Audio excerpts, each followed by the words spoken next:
پیارے نبی صلی اللہ تعالی علیہ وآلہ وسلم نے فرمایا، جو بھی اہم کام بسم اللہ الرحمن الرحیم کے ساتھ شروع نہیں کیا جاتا وہ ادھورا رہ جاتا ہے۔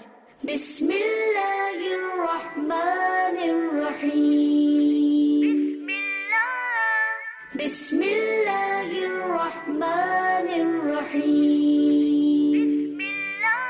اپنے نیک اور جائز کاموں میں برکت حاصل کر لیں ہم، بسم اللہ الرحمن الرحیم پڑھ لیں ہم، آؤ پڑھ لیں، اپنے نیک اور جائز کاموں میں برکت حاصل کر لیں ہم، بسم اللہ الرحمن الرحیم پڑھ لیں ہم، آؤ پڑھ لیں، بسم اللہ الرحمن الرحیم، آؤ پڑھ لیں، بسم اللہ الرحمن الرحیم۔ آئیے بچوں، آج ہم آپ کو بتاتے ہیں بسم اللہ کی کیسی شان ہے کہ اسے کہاں کہاں پڑھا جاتا ہے۔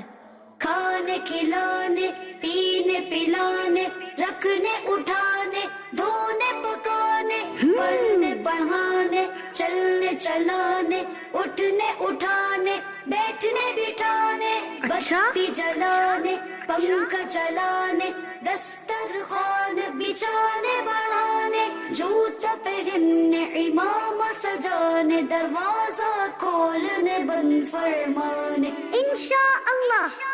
بستر لپیٹنے بچھانے، دکان کھولنے بڑھانے، تالا کھولنے لگانے، تیل ڈالنے، عطر لگانے، بیان کرنے، نعت سنانے۔ ہر جائز کام کے شروع میں جہاں شریعت نہ روکے، بسم اللہ الرحمن الرحیم کی عادت بنا کر اس کی برکتیں لوٹیے۔ آؤ پڑھنے بسم اللہ الرحمن الرحیم۔